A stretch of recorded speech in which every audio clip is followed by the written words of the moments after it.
I started community service when I was 9 years old. As you can see, I'm kind of short, really short in those pictures, and I've been doing this ever since then. You can see by these pictures that in the more recent ones, I've kind of gotten taller, got rid of that really annoying little mustache thing I had. But this project right here is the main one that I've been working on for 3 years. It's about electronic waste. Basically what we did was, after we found out it was a problem because of all the heavy metals and toxic chemicals in it, we did something about it. Me and my team worked with recycling companies to recycle over 300,000 pounds of electronic waste. We refurbished over 300 computers to give to local students, and we worked with local and state legislatures to pass laws banning the dumping of e-waste, which did happen in 2006. And actually, that picture was a little bit further on. And these pictures here they were the next step of our project. We brought it to other countries. We refurbished these computers and sent them to areas in other countries such as Sri Lanka, Mexico, and Kenya that needed information technology. So this is why I'm here now. And as you can see, I'm only one of them in the picture. There's a lot more of them than there are me. So even though that's kind of a problem sometimes, most of the time it's a good thing because I'm only in the background. This is their project, Project TGIF, Turn Grease into Fuel. What they do is they work with local restaurants and biodiesel refiners because this way they can do two things at once. They collect old grease and refine it into biodiesel, which is cleaner burning than normal petroleum-based fuels. And they also donate this to local heating shelters where people who need heating assistance can get it for free because it's a donation and then they use it. So it kind of kills two birds with one stone, to use that phrase. So one of the reasons I did this was that I wanted to breathe new life into my team. As you know, I'm 15, I'm going to head off to college soon, so my team's going to die down once we all leave.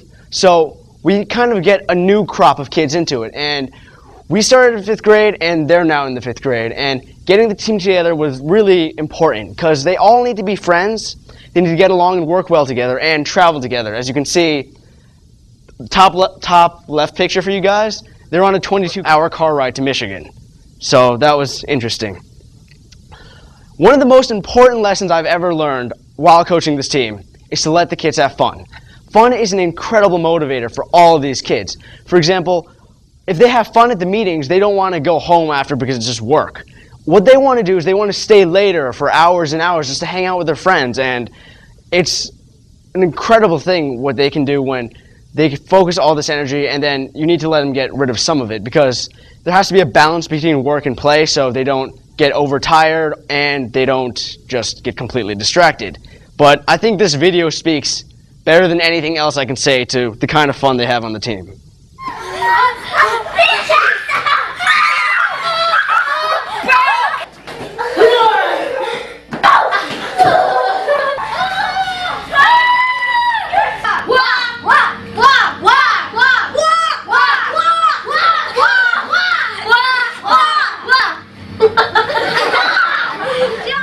Alright, why would I coach this team?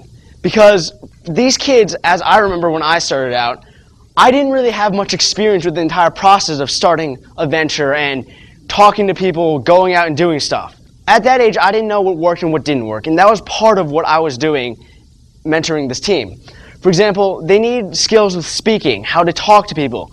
I mean, some of them were shy at the beginning, and for these projects, you need to be able to go out and talk to complete strangers like you've known them for years and tell them everything you can about your project. Also, like for the top left picture here, graphic design. I mean, as simple as these things seem, they're the basics, and to get the word out, you need flyers, pamphlets, news articles that you need to grab people's attention and tell them about your project, or else they won't get involved with you. Also, something important that we kind of take for granted is research. At the 5th grade level, most kids don't research that much, besides for some small school projects. And for these things, you need to be able to separate what's important from what's not. Okay, when I was that age, one of the coaches I had was a teammate's mom, Mrs. Brody. And she always told us to sell it, baby. Because that's essentially what you have to do in these projects. You are a salesman in this, and you need to learn the tricks of the trade, how to approach people, how to get their attention, hook them in, and just let them know everything about your project and convince them to help you out. Like here, they have to talk to restaurants, the town council, the public, and their peers to let everybody know about their project so they can make it a success. Outcomes. Whenever these kids do something, they want to see results, and so does everybody else. And what they've been able to do has been truly amazing. They've worked and signed up 42 restaurants to donate grease to their project. They've been able to recycle over 10,000 gallons of grease already, and this has only been going on since last September.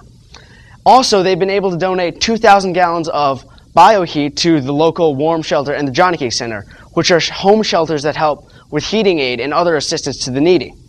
Finally, they're also working with the state government and other towns in our area to expand our project to other areas so that this kind of model can be applied to more people.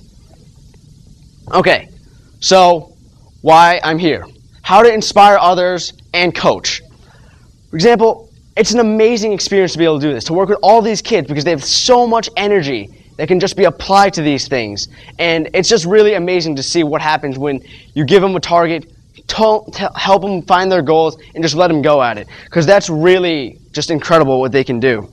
Also, from what I said before, it helps bring new life to old organizations and just keeps the flow going so that when the kids stay young and energized, people will listen. Because I'm sure all of you know, when the youth talk, people will listen because they know when the youth take initiative, this is a real problem that we're dealing with for them to take action. And it's something that the adults should take a look into.